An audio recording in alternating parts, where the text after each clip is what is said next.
Voilà, bonjour frères et sœurs, Jean-Marc Bali, serviteur de l'Éternel. Voilà, je viens devant vous pour un nouveau message, message vidéo donc sur Israël. Voilà, le Seigneur m'a mis à cœur de parler de son peuple et parler de l'importance de son peuple par rapport au temps de la fin. Voilà, donc je suis pasteur de l'église Bethesda qui se trouve à la rue Albert, 5 rue Albert à Paris, 13e arrondissement. Voilà.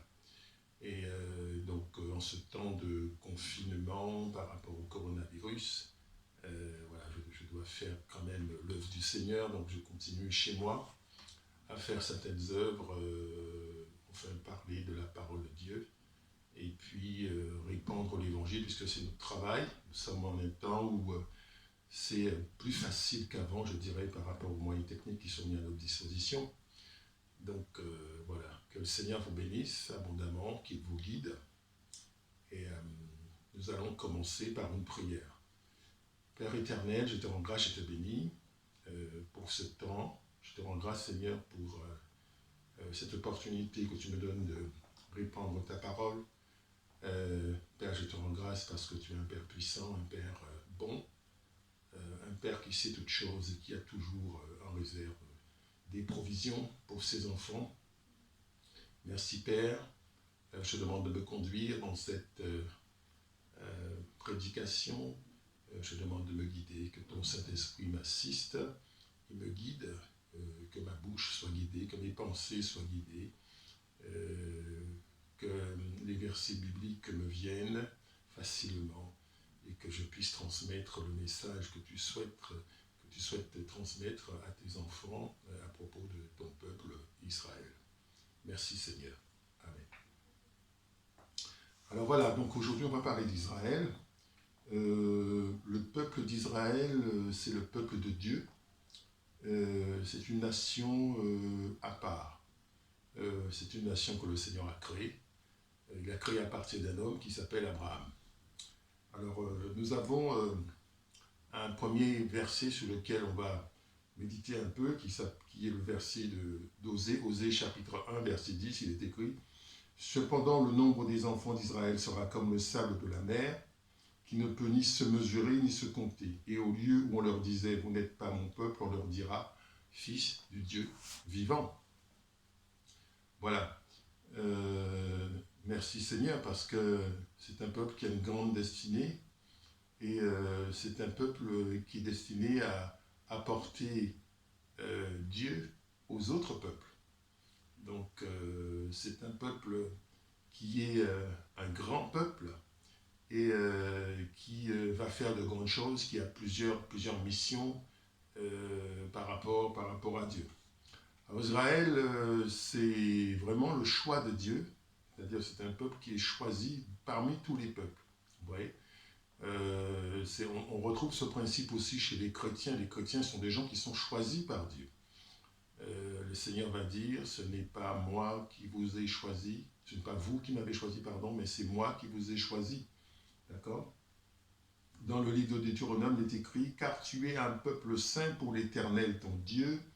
L'Éternel ton Dieu t'a choisi pour que tu fusses un peuple qui lui appartint entre tous les peuples qui sont sur la face de la terre. » Et au livre de Nombre, chapitre 23, verset 9, « Je le vois au sommet des rochers, je le contemple du haut des collines. C'est un peuple qui a sa demeure à part et qui ne fait point partie des nations. » Voilà. Donc Israël, c'est un peuple spécial. C'est un peuple qui ne fait pas partie des nations, comme le dit la parole. C'est un peuple qui est un témoin de Dieu parmi les autres nations. Et c'est vrai qu'il y a beaucoup de choses qu'on peut dire par rapport à ça. C'est un peuple qui a une responsabilité, en fait, vis-à-vis de Dieu. Exactement comme un chrétien a une responsabilité vis-à-vis de Dieu. Il est témoin de Dieu au milieu des autres peuples. Donc ce peuple est destiné à être une présence de Dieu au milieu des autres. Donc ça veut dire proposer autre chose, un autre chemin aux autres peuples. des autres peuples qui ordinairement sont idolâtres, sont versés dans d'autres pratiques, des pratiques qui sont diaboliques, hein, je pense qu'il faut dire le mot, c'est-à-dire qu'ils n'utilisent pas le surnaturel de Dieu, mais le surnaturel du diable. Et donc évidemment, ces peuples peuvent manifester vis-à-vis d'Israël une certaine opposition. Mais Israël aussi, dans sa situation difficile, peut se trouver être séduit par ces autres peuples qui ne font pas comme lui. Vous savez, quand on est un chrétien, par exemple, on se retrouve souvent tout seul au milieu de gens qui ne sont pas chrétiens. Et donc, on est censé garder une certaine ligne de conduite. Et le travail d'Israël, c'est ça vis-à-vis des nations, garder une certaine ligne de conduite pour que les nations trouvent en Israël un exemple différent, un modèle différent, un peuple selon Dieu, qui doit vivre selon Dieu et marcher selon Dieu, adorer Dieu, d'accord, ce que les autres peuples en général ne font pas. Donc c'est ça la difficulté pour Israël, c'est demeurer lumière au milieu des ténèbres. Ouais. Donc c'est pas une chose simple, c'est pas une chose facile. Je dis pas ça pour défendre Israël, je dis ça parce que en fait c'est une situation qui est difficile où on est vraiment sur un chemin où on est sur la sellette, les autres vous regardent et vous devez servir Dieu, vous devez marcher avec Dieu, vous devez rester dans la droiture. Ouais. Voilà. Donc c'est un prêtre, c'est un peuple, pardon, qui a vocation à servir le Seigneur. Alors, c'est un peuple aussi qui a eu à rejeter le Seigneur à plusieurs reprises. On le voit par exemple du temps de Samuel où ils ont demandé un roi. D'accord ? Ils n'avaient pas de roi. Ils ont demandé un roi de façon à être comme les autres peuples, de façon à marcher comme les autres peuples. Et Dieu va dire à Samuel, son prophète, il va lui dire, écoute Samuel, ce n'est pas toi qu'ils ont rejeté, tu dois comprendre qu'en fait c'est moi qui le rejette. Ils ne veulent pas de moi, ils veulent faire comme les autres. Ils veulent faire comme tout le monde. Et c'est ça la tentation, vouloir faire comme tout le monde. Comment le monde fonctionne aujourd'hui? Je pense qu'il a toujours fonctionné comme ça. Tout le monde veut faire comme tout le monde. Ouais. Et quand vous êtes un chrétien, vous ne pouvez pas faire comme tout le monde. Et quand on est Israël, on ne peut pas faire comme les autres nations. On doit respecter sa vocation et on doit marcher selon ce que le Seigneur a prévu. Amen. Alors, Israël a désobéi au Seigneur à plusieurs reprises et Israël est parti dans l'idolâtrie. Israël a eu plusieurs rois qui ont été des rois idolâtres. L'un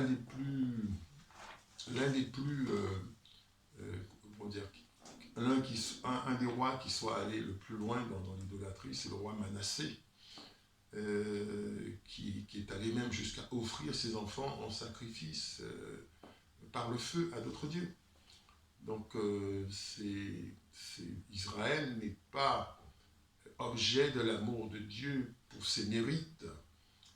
Israël est objet de l'amour de Dieu par rapport à la grâce de Dieu, mais surtout par rapport au fait qu'il y a un ancêtre qui a posé un acte de foi, qui s'appelle Abraham, qui a eu une promesse de la part de Dieu, et Dieu va honorer sa promesse faite à Abraham. Donc Israël ne sera jamais abandonné de Dieu. Israël peut être puni, Israël peut recevoir des corrections de la part de Dieu, mais Israël ne sera jamais abandonné de Dieu. Israël demeure, dans certains écrits, lui dit « mon fils ». Donc il ne faut pas confondre une nation qui est un peu livrée à elle-même, pour laquelle le Seigneur ne fera rien, et une nation comme Israël, qui est une nation où le Seigneur a une alliance, et le Seigneur va toujours chercher à respecter son alliance. D'accord ? Donc, il y avait une promesse aussi donc, sur Israël. Israël avait ces trois caractéristiques. Israël devait devenir un peuple nombreux. Donc ça, c'est l'objet de l'alliance passée avec Abraham, de devenir un peuple nombreux. Rappelez-vous les passages où on parle du sable de la mer ou les étoiles du ciel. Alors, il y a un passage dans Genèse 12, 2. Je ferai de toi une grande nation, je te bénirai, je rendrai ton nom grand, et tu seras une source de bénédiction. Je bénirai ceux qui te béniront, pardon, et je maudirai ceux qui te maudiront, et toutes les familles de la terre seront bénies en toi. D'accord? Donc Israël doit être un peuple, Israël doit posséder une terre, Israël doit être une source de bénédiction pour les autres nations. Car enfin, Israël est un peu le moyen par lequel les autres nations sont bénies. Dieu bénit les autres nations, où la bénédiction de Dieu n'est accessible pour les autres nations qu'à travers Israël. Ouais. Et donc Israël, c'est le peuple par lequel les autres nations sont bénies, malgré les persécutions, malgré tout ce qui se passe contre Israël. Israël est le moyen de Dieu pour bénir les autres nations. D'accord? Voilà. Donc, c'est une situation qui est un peu spéciale. C'est un peuple spécial. C'est pas une nation comme les autres. C'est une nation, vraiment une nation à part, qui met en lumière l'aspect, le côté spirituel des choses. D'accord? Qui est un côté qui est souvent occulté, souvent mis de côté et non valorisé. Mais on s'aperçoit que c'est l'essentiel. Le côté spirituel des choses. Le spirituel est la racine du naturel. Pour qu'une nation soit bénie, il faut déjà qu'elle soit bénie spirituellement. Si spirituellement vous n'êtes pas comme il faut avec le Seigneur, matériellement ça va se ressentir. D'accord? On a besoin d'être avec le Seigneur en situation de justice. Jésus va dire, cherchez d'abord le royaume des cieux et sa justice, et tout cela vous sera donné en plus. Donc il met les choses spirituelles en premier, le royaume et la justice de Dieu. D'accord? Donc voilà. Donc Israël, c'est vraiment un peuple que le Seigneur a mis à part et qui a une mission. Ce peuple a une mission divine vis-à-vis des autres peuples. D'accord? Donc ce peuple doit apporter le salut. Jésus-Christ est juif, même si beaucoup de juifs ne le reconnaissent pas aujourd'hui, mais nous, chrétiens, nous savons que, comme Jésus l'a dit à la Samaritaine dans son évangile, il dit, le salut vient des juifs. D'accord? Ce qui veut dire, sans les juifs, pas de salut. Vous voyez? Donc, tout est lié. Cette persécution que subissent les juifs, c'est une persécution pour essayer de détruire le moyen par lequel le Seigneur a prévu de sauver les autres. Et ceux qui bénéficient, enfin je veux dire, ceux qui sont les moteurs de cette persécution ne sont que ceux qui ne veulent pas que le salut arrive. D'accord? Donc vous voyez mon regard, hein, ça se tourne vers les forces des ténèbres, vers les forces du mal, qui feront tout pour que les autres nations ne soient pas bénies, que ceux qui sont destinés à recevoir le salut ne reçoivent pas le salut. Vous voyez? Donc c'est une chose, c'est une mission forte qu'a ce peuple-là. C'est pas un peuple meilleur que les autres, mais c'est un peuple qui a été choisi pour porter cette mission-là. Vous voyez? Voilà. Alors, Israël aussi avait donc je disais, donc un peuple posséder un pays et être une source de bénédiction. Donc le pays d'Israël a été délimité, a été montré, à plusieurs reprises le Seigneur a donné des limites au niveau de ce pays. C'est un pays Israël d'aujourd'hui n'occupe pas la totalité des terres qui lui ont été initialement données par Dieu. D'autres nations se sont emparées des terres d'Israël, parce qu'il faut savoir que Israël a été exilé pendant 19 siècles, exilé dans les autres nations. Israël a perdu sa terre, d'accord? Israël a été exilé dans les autres nations. C'est un exil qui a été douloureux, assez douloureux, dans la mesure où il y a eu des persécutions, des pogroms, comme on les appelle, dans plusieurs pays. Et donc, c'est vraiment des choses qui sont qui sont à considérer quand on veut comprendre pourquoi est-ce que tout cela arrive à ce petit pays-là. Vous voyez? Donc, c'est un peuple qui avait une renommée du temps des anciens rois, par exemple du temps de Salomon. Je pense que l'âge qu'on peut appeler l'âge d'or d'Israël, c'était du temps du royaume de Salomon. Tout le monde venait depuis très loin pour voir Salomon, la sagesse de Salomon, le royaume d'Israël, etc. Et puis surtout le temple. Le temple de Salomon, c'était la fierté d'Israël.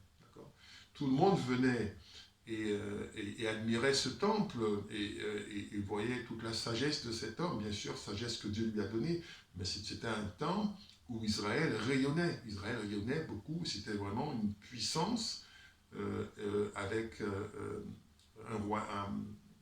une royauté bien établie, celle de Salomon, et un rayonnement important. Donc, beaucoup de gens ont entendu parler de ce rayonnement. Il y a l'épisode de la reine de Séba qui est venue et qui, justement, pour, j'allais dire, satisfaire sa curiosité, est venue rendre visite à Salomon, les bras chargés de cadeaux, pour voir un peu, visiter le royaume. Mais est-ce que tout ce qu'on lui disait, est-ce que la réputation de Salomon était vraiment ce qu'on en disait? Et de ses propres mots, elle dit que qu'on ne lui avait pas dit la moitié de ce qu'elle a vu, c'est-à-dire qu'elle a été encore émerveillée, plus émerveillée que ce qu'elle espérait trouver. Donc c'est vraiment quelque chose d'extraordinaire que ce royaume, ce qu'il a été, et ce royaume-là donc décrit la manière dont Dieu veut que les choses se passent sur la terre. Donc quand vous êtes un représentant de Dieu, un témoin de Dieu, une nation témoin ou un homme témoin, si vous marchez selon ce que le Seigneur vous dit, ça veut dire que votre façon de faire doit refléter la manière dont Dieu veut que cela se passe sur la terre. Et quand vous commencez à faire ça, évidemment, vous jurez avec les autres nations qui se disent « mais qu'est-ce que c'est cette façon de faire ?» et qui peuvent même vous combattre ou vous créer un certain nombre de problèmes. Donc Israël avait une terre qui a été partiellement reconquise, on le verra plus tard dans cette prédication, mais Israël avait une terre, vraiment, qui était une terre bien délimitée par le Seigneur, qui allait jusqu'à l'Euphrate, et puis qui partait depuis le désert du Sinaï dans le sud. Vous voyez ? Donc c'est vraiment une nation que le Seigneur avait en tête, avec une terre, avec un peuple et avec une mission. D'accord ? Alors, si on veut parler un petit peu de l'exil, faire comment dirais-je, un focus sur l'exil d'Israël dans les différents peuples. La cause de cet exil, c'est la désobéissance, la plus grande désobéissance qu'il peut y avoir, c'est l'idolâtrie, quand on refuse l'adoration à Dieu et qu'on l'amène à l'ennemi de Dieu, c'est-à-dire le diable, quelles que soient les formes que ce diable peut prendre. Quand vous n'adorez pas Dieu, c'est que vous adorez le diable. Ouais. Et donc, beaucoup de nations qui n'adoraient pas le Dieu de l'Éternel commencent à adorer d'autres dieux, commencent à faire d'autres choses. Effectivement, Israël, au lieu d'être lumière pour les autres et demeurer dans la vérité de l'Éternel, Israël va abandonner l'Éternel et commencer à faire comme les autres et commencer à imiter les autres. D'accord ? Il y a plusieurs versets qui en parlent. Il y en a un notamment dans le livre de Jérémie. Je vais vous lire Jérémie chapitre 9 à partir du verset 13. Il est écrit « L'Éternel dit, c'est parce qu'ils ont abandonné ma loi que j'avais mise devant eux, parce qu'ils n'ont point écouté ma voix et qu'ils ne l'ont point suivi, parce qu'ils ont suivi les penchants de leur cœur. Et qu'ils sont allés après les Baals, comme leur père le leur ont appris. C'est pourquoi, ainsi parle l'Éternel des armées, le Dieu d'Israël, voici, je vais nourrir ce peuple d'absinthe. Je lui ferai boire des eaux empoisonnées. Je les disperserai parmi les nations qui n'ont connu ni eux, que n'ont connu ni eux ni leur père. Et j'enverrai derrière eux l'épée jusqu'à ce que je les ai exterminés. Vous voyez, donc c'est un jugement qui est très, très grave posé sur Israël, que cette déportation dans les nations. Israël a connu plusieurs déportations. La Syrie va déporter le royaume du Nord, le royaume d'Israël, et les Babyloniens vont déporter les habitants du royaume de Juda, d'accord, ce qui a donné l'occasion aux serviteurs de Dieu, Daniel, de pouvoir exercer son ministère, tout le ministère de Daniel qu'il a exécuté, l'interprétation des rêves, etc., et puis tout ce qu'il a pu faire au niveau du royaume, babylonien, il l'a fait en situation d'exil. Donc ça veut dire que le peuple était dans la captivité, d'accord? Le peuple est dans la captivité, le peuple est sous la colère de Dieu.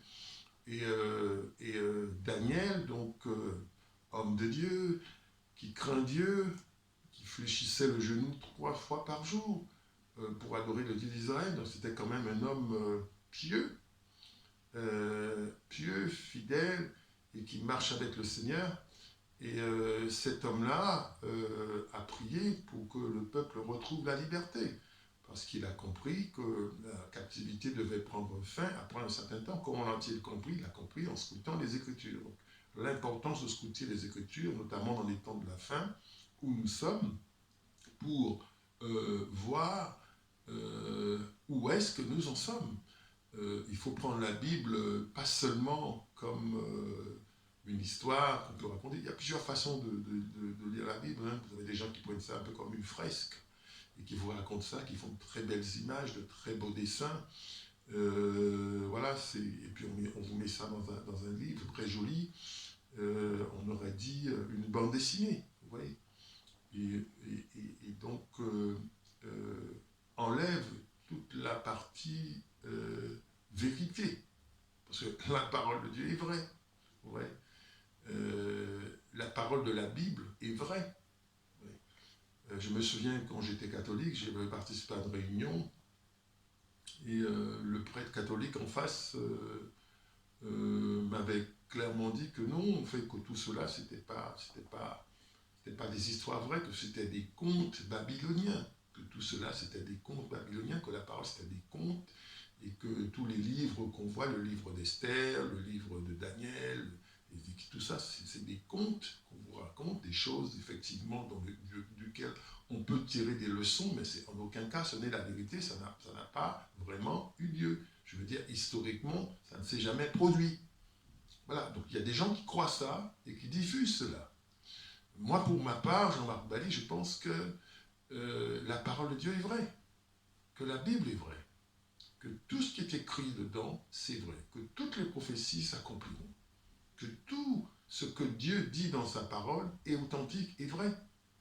Et c'est justement, c'est important que nous ayons la Bible, puisque la Bible, pour nous, c'est une boussole. Ça nous permet de nous orienter, ça nous permet de savoir où nous en sommes, ça nous permet de connaître la volonté de Dieu. Dieu peut nous parler à travers sa parole. Donc c'est extrêmement important d'avoir une relation, j'allais dire avec la parole, c'est-à-dire un contact nourri, régulier, avec la parole de Dieu, dans le but de connaître la volonté de Dieu et recevoir de lui un certain nombre de directions, un certain nombre de comment dirais-je, de pensées pour savoir quoi faire, comment faire dans la situation où on est, dans quelle direction avancer, etc. Donc c'est extrêmement important, contrairement à ce que beaucoup de gens peuvent dire. Effectivement, le peuple d'Israël, je pense que personne n'a jamais cru, enfin peu de gens croyaient qu'Israël pouvait renaître comme ça, c'est-à-dire redevenir une nation présente sur la scène mondiale. Et c'était prophétisé déjà, d'accord, qu'il reviendrait de l'exil, puisque le Seigneur est fidèle, le Seigneur peut punir, le Seigneur peut exiler, le Seigneur peut donner toutes sortes de punitions, mais le Seigneur ne retire pas son amour. Le Seigneur ne trahit pas ce qu'il a dit à Abraham, il ne peut pas faire ça. Donc il va garder son alliance avec Israël. Effectivement, donc il avait déjà prédit que ce peuple-là, donc son peuple, retrouverait sa terre et reviendrait de toutes les nations pour se reconstituer devant lui en tant que nation, devant sa face et devant les autres nations surtout, parce que c'est le témoignage qui reprend vie. Israël, c'est un témoignage de Dieu au milieu des nations, comme je le disais.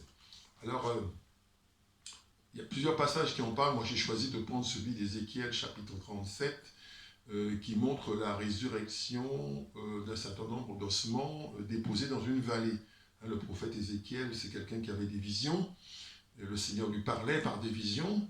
Et le Seigneur lui montre une vision où il voit une vallée, donc Ézéchiel 37, avec des ossements partout. On aurait dit un cimetière. Un cimetière, par excellence, c'est un lieu où il n'y a pas de vie. Il y a des morts dans un cimetière. On ne peut pas, comme ça, sortir de la mort ceux qui sont dans le cimetière. Il n'y a que Dieu qui peut effectivement apporter la vie à ceux qui sont morts. Et c'est ça la foi que nous avons, la foi chrétienne. C'est que Dieu vainc la mort. D'accord ? Dieu est capable de sortir un homme de la mort et de l'amener à la vie. Alors, pour Israël, ce sera exactement la même chose. Donc, je vais lire un passage dans Ézéchiel 37. Il me dit, en parlant de Dieu, il me dit, « Fils de l'homme, ces eaux, c'est toute la maison d'Israël. Voici, ils disent, nos eaux sont desséchées, notre espérance est détruite, nous sommes perdus. Prophétise donc et dis-leur, ainsi parle le Seigneur l'Éternel, voici, j'ouvrirai vos sépulcres, je vous ferai sortir de vos sépulcres, ô mon peuple, et je vous ramènerai dans le pays d'Israël. » Amen. Donc, Ézéchiel 37 décrit en vision le processus de la résurrection d'Israël. Donc, Israël était mort, ce pays-là était mort, et ce pays-là revient à exister, revient à la vie. Qu'est-ce qui fait ça? C'est pas le peuple d'Israël qui est un peuple si spécial. Non, c'est l'alliance de l'Éternel, c'est l'Éternel qui est derrière, qui soutient et qui respecte sa parole. Donc ce qu'il a dit, il va le faire. Et il l'a fait. D'accord? Nous avons donc l'exemple, par exemple, la concrétisation après la guerre, après la Deuxième Guerre mondiale de cette prophétie, où par ce qu'on appelle la déclaration de Balfour, où le peuple d'Israël est né. D'accord ? Et donc, il renaît de ses cendres, on va dire, et va redevenir un peuple. D'accord ? Donc, c'est vraiment le Seigneur qui respecte les prophéties bibliques écrites de sa main par l'intermédiaire de ses serviteurs. Donc, tout ce que le Seigneur a dit dans sa parole, il va le faire. D'accord ? Donc il a parlé d'Israël par l'intermédiaire d'un autre prophète également, donc un autre homme de Dieu, qui s'appelle Josué. En fait, Dieu va donner à Josué la mission de conquérir la terre d'Israël. C'est-à-dire qu'Israël devait déjà être un peuple. Israël est passé par l'Égypte avec Moïse, avec tout ça.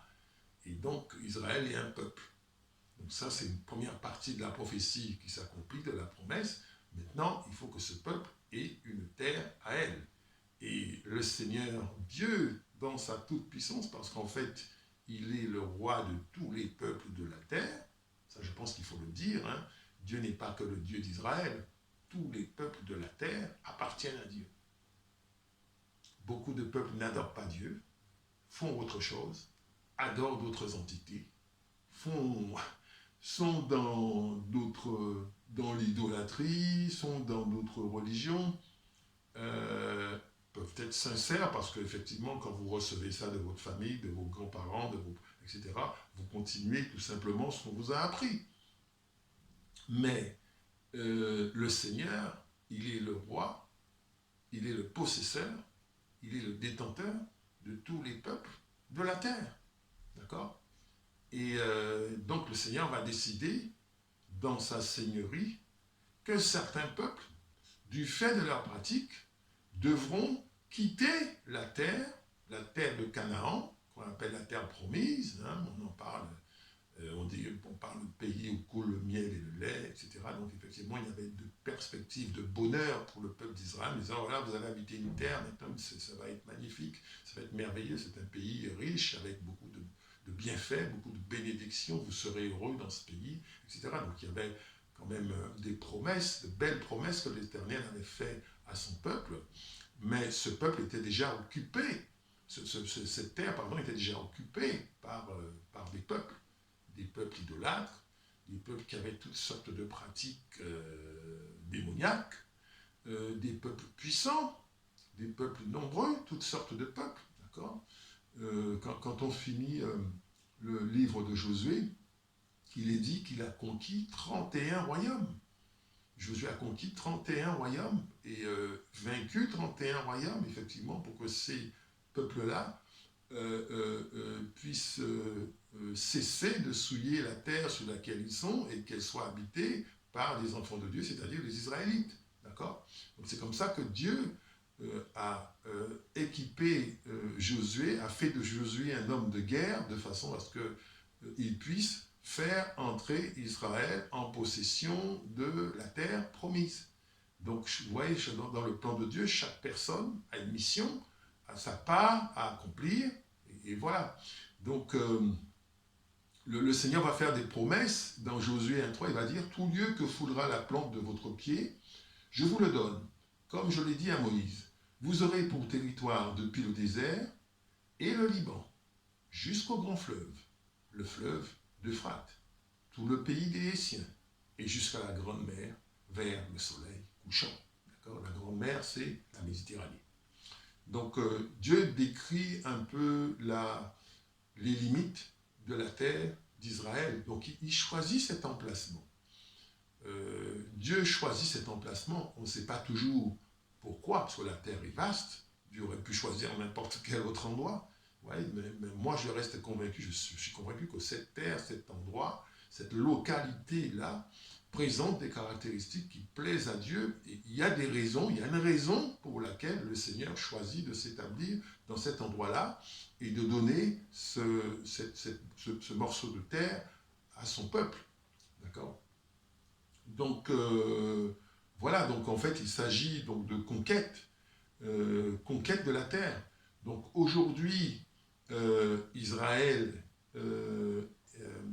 est revenu, Israël a repris une partie de sa terre, donc, mais ce qu'il faut savoir, c'est que pendant tout ce temps d'absence, beaucoup de pays d'alentour ont pris possession de certaines terres qui initialement appartenaient à Israël.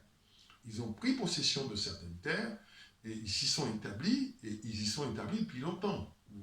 Pensez donc, 19 siècles, ça fait quand même un certain temps. Et donc, étant établi depuis longtemps sur une partie de la terre d'Israël, quand Israël est revenu, Israël a pu avoir un certain nombre de moyens.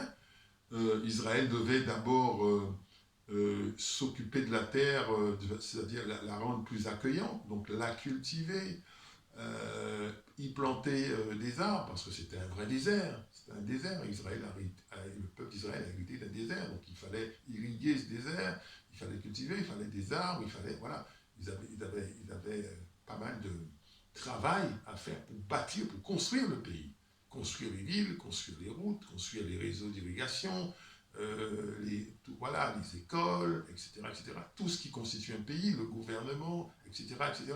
Donc il fallait que cela se fasse. Donc Israël était très occupé à rebâtir son peuple, d'accord ?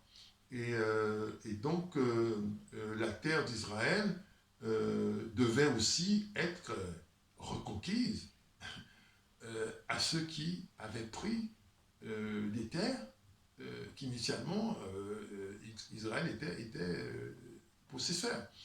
Donc une fois que Israël a été choisi comme, une fois qu'on lui a attribué, on va dire, sa terre, il y a eu un certain nombre d'hostilités qui se sont manifestées. Donc des pays se sont montrés hostiles à Israël. Les pays d'alentour, notamment les pays arabes, et Israël a dû se battre, n'est-ce pas, pour garder son indépendance et continuer à exister. D'accord? Alors, le Seigneur avait fait une promesse à Josué du temps où il devait conquérir la terre d'Israël. Et là, on se retrouve à peu près dans la même situation, où Israël est obligé de reconquérir, n'est-ce pas, sa terre, la terre que d'autres pays ont occupée pendant son exil. Josué chapitre 1, verset 5, il est écrit « Nul ne tiendra devant toi, Dieu parle à Josué, tant que tu vivras. Je serai avec toi, comme je l'ai été avec Moïse. Je ne te délaisserai point, je ne t'abandonnerai point. » Et moi, je pense que ce sont des choses qui sont tout à fait vraies. Aujourd'hui encore, les promesses de Dieu à Israël sont tout à fait vraies, tout à fait authentiques, et elles sont valables aujourd'hui. Alors, Israël, c'est un peuple, la réalité, c'est que c'est un peuple qui lutte pour sa survie, pas par rapport à des contraintes internes, mais par rapport à des contraintes externes.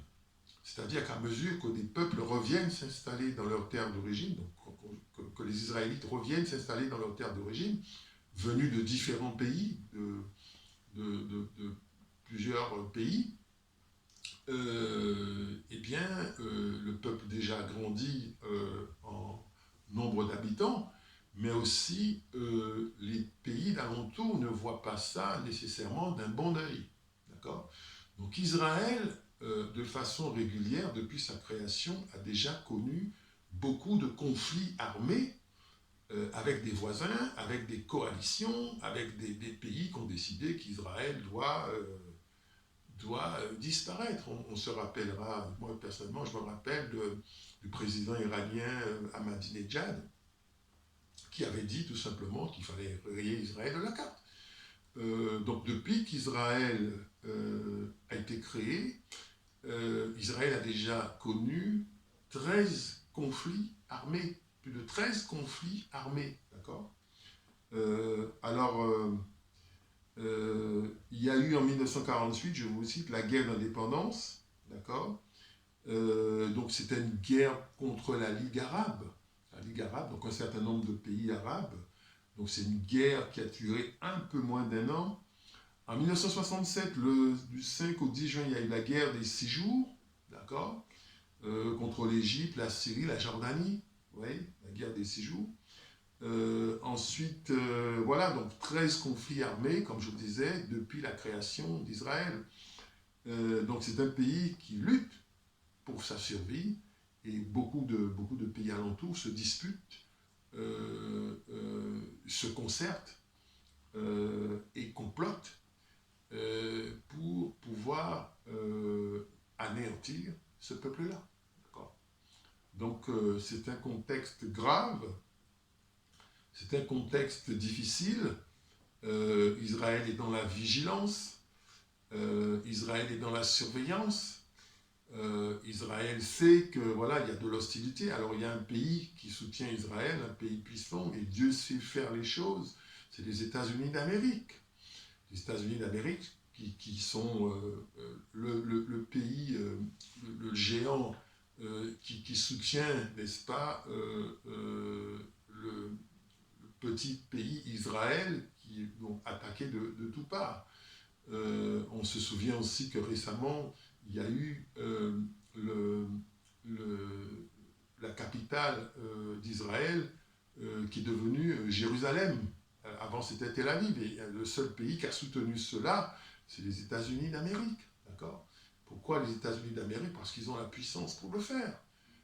Donc le Seigneur n'abandonne pas son peuple. Il sait exactement dans quelle situation se trouve Israël. Donc soutient son peuple Israël pour que sa parole, n'est-ce pas, puisse être... que sa parole puisse s'accomplir. D'accord ? Voilà. Donc c'est un pays qui est sur le qui-vive, je dirais, et qui a besoin d'alliés, qui a besoin des États-Unis, pour l'instant, comme alliés, d'accord, et qui a besoin de soutien. Voilà. Donc, c'est un pays qui se développe très bien, mais vu la coalition qui peut se faire contre elle, voilà, donc elle peut être passée dans une situation très difficile. Alors, personnellement, je pense que contre Israël, il y a des conspirations qui se font encore aujourd'hui, et qu'il va y avoir une attaque. Il va y avoir une attaque contre Israël, et que c'est quelque chose qui va arriver, peut-être, je ne sais pas quand, je ne saurais pas donner de date, mais je ne serais pas étonné d'apprendre que des pays ont attaqué Israël. Il y a plusieurs passages dans la Bible qui en parlent de nations qui se mettent en commun pour attaquer Israël. Donc, une conspiration. Il y a le psaume 83, mais celui que j'ai choisi de retenir, c'est le plus spectaculaire, avec le plus de belligérants. C'est le livre d'Ézéchiel au chapitre 38, d'accord, où on vous parle de Gog et Magog, d'accord. Et là, vraiment, clairement, on voit une conspiration de nations, toutes sortes de nations contre ce pays-là, où des peuples se mettent ensemble, mais ils sont nombreux pour attaquer Israël, d'accord.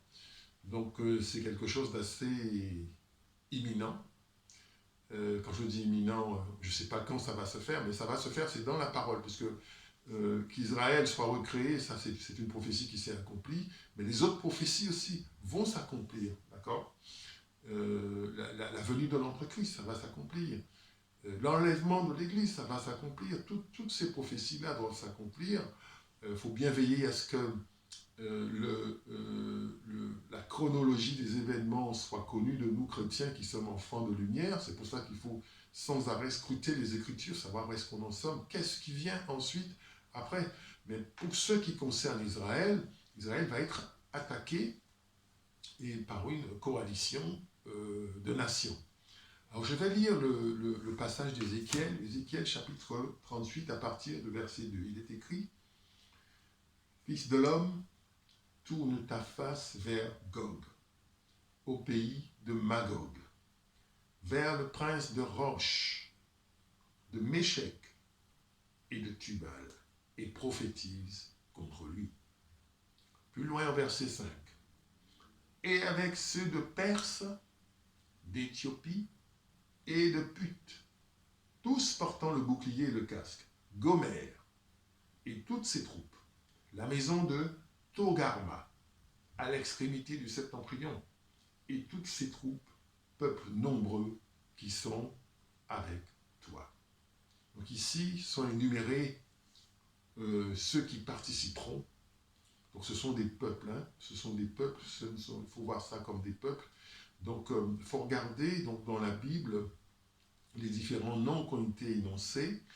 De qui sont-ils les descendants? Vous voyez, par exemple, quand la terre a été repeuplée, Noé, après le déluge, a eu 3 fils, Sem, Cham et Japheth. Et on retrouve ces noms-là. Sem a eu plusieurs fils, dont Élam, d'accord. Élam est le père des Perses, c'est-à-dire la Perse qu'on appelle l'Iran, d'accord. Couche, c'est le fils de Cham, d'accord. Donc c'est tout ce qui est Éthiopie, Nubie, Afrique noire, vous voyez. Put, c'est le fils de Cham aussi, c'est la Libye. Voilà, donc tous ces pays-là, il y a beaucoup de pays qui vont attaquer. Je vais reprendre d'autres. Il y a Gomer. Gomer, c'est le fils de Japheth, 3e fils de Noé. D'accord. Donc, beaucoup de gens dans Gomer, hein, beaucoup de sous-branches dans Gomer. Ce que je veux dire, c'est que ceux qui sont énoncés là, ce n'est pas des nations. Quand on dit Gomère, ça peut signifier plusieurs nations. D'accord? Quand on dit Tubal, ça peut signifier plusieurs nations. Tubal, par exemple, qui est le fils de Japheth aussi, c'est les Ibères. Ibères, c'est les Espagnols, portugais, d'accord? C'est aussi les Sibériens, d'accord? Méchec, c'est Moscou, donc c'est les peuples slaves, vous voyez? Donc il y aura Magog, c'est les Scythes, c'est les Estoniens, voilà, c'est les Finnois. Vous voyez, donc c'est beaucoup de gens, beaucoup de gens. Je pense que ça va être vraiment, vraiment une conspiration énorme. Parce que ce qu'on ne dit pas, et qui est vrai, c'est que derrière cette conspiration-là, il y a le diable en personne. Et ce n'est pas la première fois qu'on essaie d'anéantir Israël. Israël le sait, mais ce n'est pas la première fois que ça arrive. Hein. Quand vous parcourez déjà le livre de l'Exode, vous avez déjà les Amalécites, qu'on appelle l'esprit d'Amalek, qui ont attaqué Israël, et qui ont essayé, n'est-ce pas, d'éliminer ce peuple-là. Il a fallu Moïse, un homme de Dieu déterminé, malgré sa vieillesse, qui a prié toute une journée, aidé de 2 personnes, Aaron et Hur, pour que les prières continuent de monter. Et il est dit que, effectivement, quand Moïse baissait les bras, les ennemis d'Israël prenaient le dessus. Donc les prières doivent continuer à monter, d'où ça montre bien la dimension spirituelle du combat. Et je pense que ce combat-là qu'on vient de voir dans Ézéchiel a aussi une dimension spirituelle. C'est que derrière, en fait, ce sont des gens qui sont animés par un esprit diabolique pour attaquer, n'est-ce pas, Israël dans le but de l'éliminer. Ouais. Et puis plus récemment, on a l'exemple de ce qu'on appelle la Shoah. Ce qu'on appelle la Shoah, c'est exactement la même chose, une tentative d'extermination qui n'a pas marché. Parce que Dieu n'a pas permis cela, et Dieu ne permettra jamais cela. D'accord? Parce qu'Israël, c'est le peuple de Dieu. Donc, je sais qu'il y a beaucoup de gens qui sont antisémites aujourd'hui, bien qu'ils soient chrétiens. Moi, je ne comprends pas le lien qu'il peut y avoir entre le fait d'être antisémite et le fait d'être chrétien, parce que Jésus est juif. Hein? Le salut vient des Juifs. Jésus est juif. Donc, voilà. Pas de Jésus, pas de salut. Pas de juif, pas de salut. C'est par les Juifs qu'on est sauvés.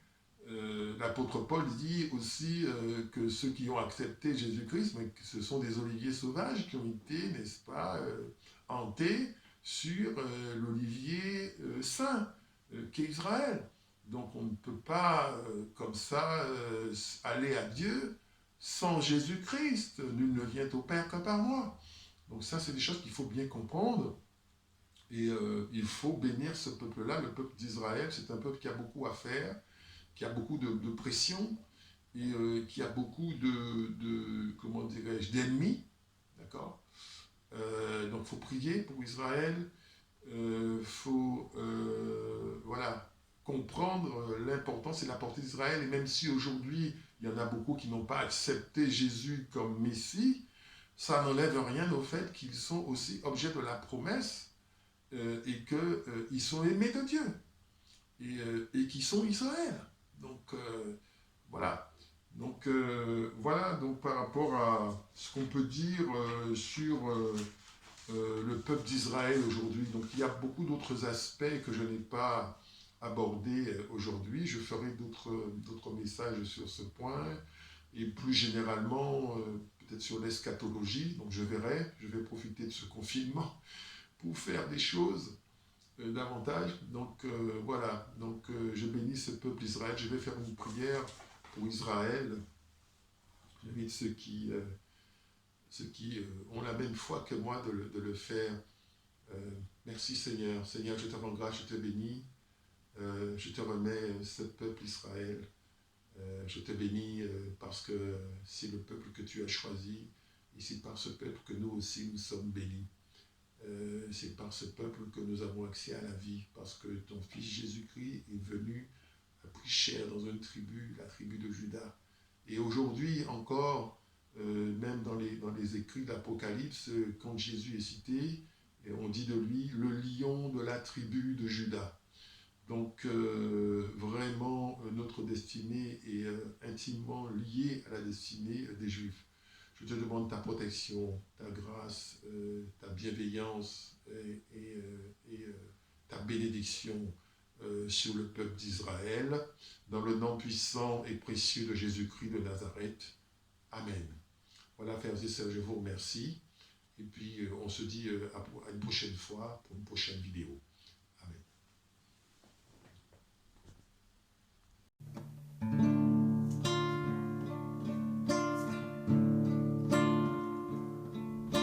Écoute Israël, le Seigneur notre Dieu, le Seigneur est un. Écoute Israël, le Seigneur notre Dieu, le Seigneur est un. Écoute Israël, le Seigneur notre Dieu, le Seigneur est un. Écoute Israël, le Seigneur notre Dieu, le Seigneur est un. Shema Israël, Adonai Eloheinu, Adonai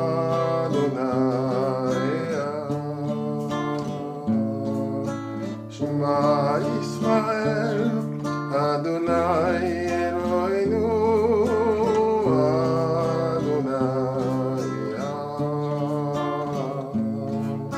Shema Israël, Adonai Eloheinu, Adonai